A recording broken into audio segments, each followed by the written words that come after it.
Learning how to forgive others is an important part of the Christian faith, but maybe, as I discuss in this episode, it's even more important to learn how to be forgiven. Stay tuned.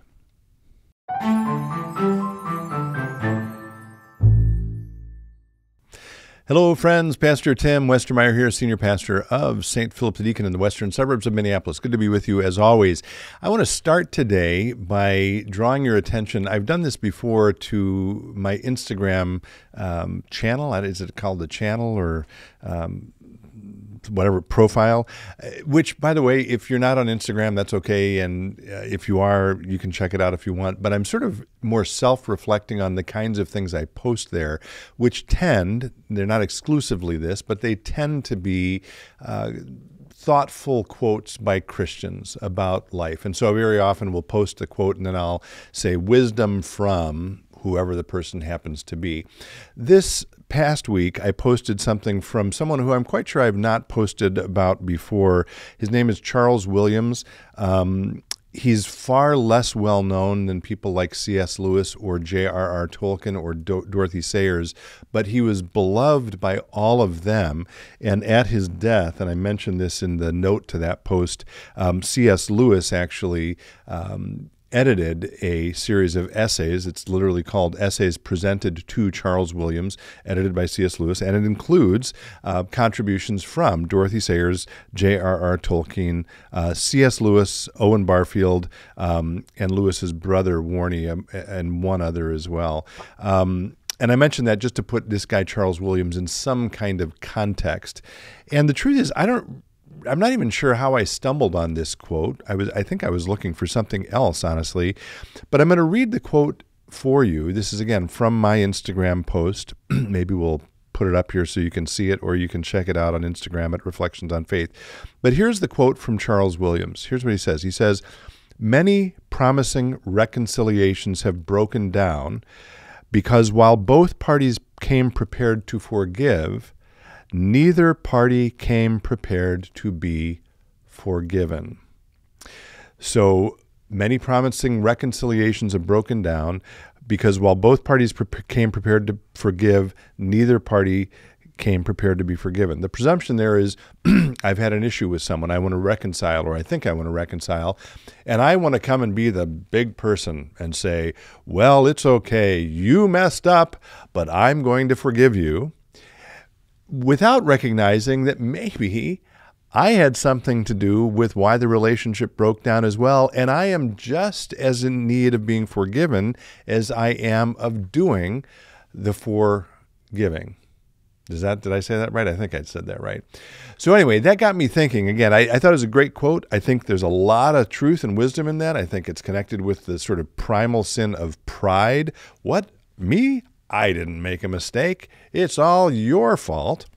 And that got me thinking about a conversation I'd had with another staff member here, who I have permission to share this, Amanda Berger. Amanda has been on our staff for, 18 years probably. She's had a number of different roles. Right now, she's the editor of our quarterly magazine, Inspire. She currently leads our middle school and confirmation ministry.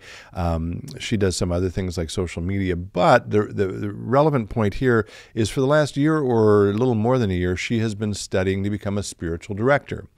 And so I reached out to her to confirm what I thought I heard her say when we talked about the start of that program she's in. And she's done a little bit, by the way, of group spiritual direction here. She's doing some individual spiritual direction.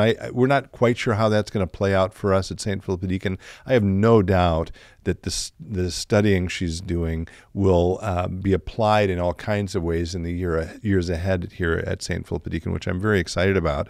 But what I recall her saying as she began that study for becoming a spiritual director was, to her surprise, when they first met, she and her cohort or her class, the discussion wasn't at all about, okay, how can you be of service to other people? How can you better listen to other people? How can you engage other people?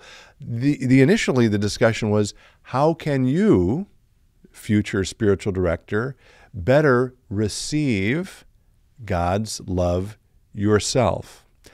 And it turns out in the same way that that quote from Williams suggests, our pride very often gets in the way of recognizing that we have a need for that love as we are, not as we want to project ourselves to be, but in all of our fallenness, in all of our brokenness, which we try to hide, I think, from the world.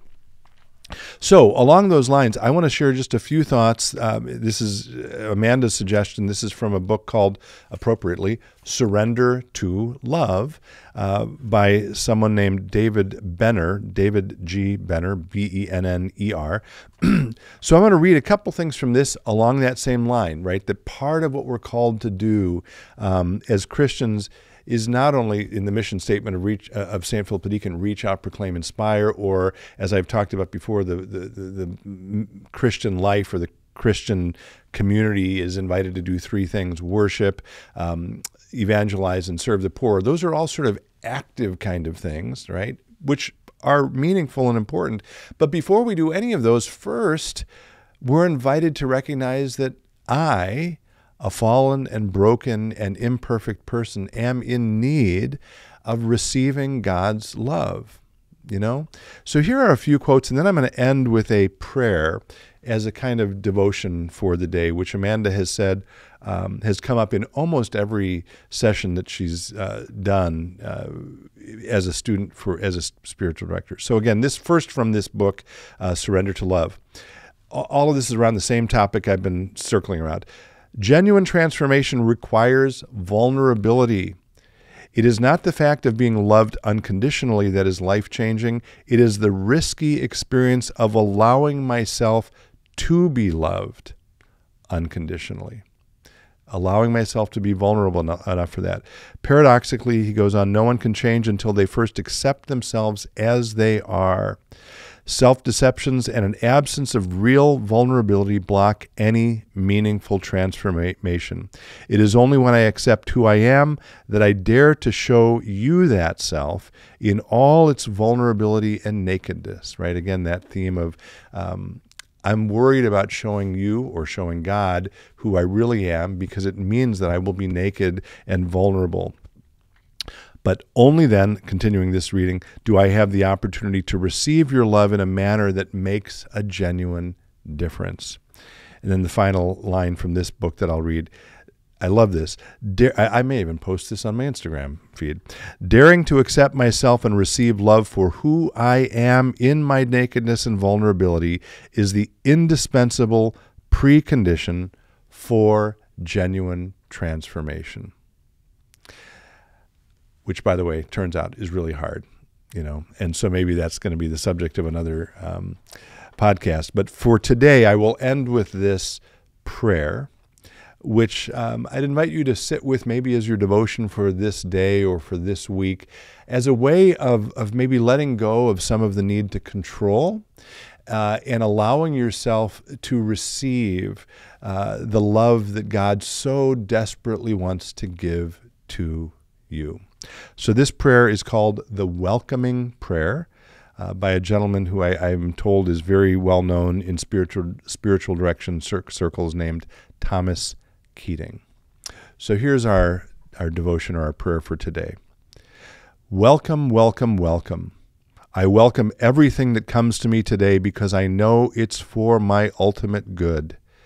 I welcome all thoughts, feelings, emotions, persons, situations, and conditions. I let go of my desire for power and control. I let go of my desire for affection, esteem, approval, and pleasure. I let go of my desire for survival and security. I let go of my desire to change any situation, condition, person, or myself. I open to the love and presence of God and God's action within. And I do hope you can open yourself to that today. And with all God's people, we say, Amen. As always, thanks for being with me. Be well, stay in touch, and God bless.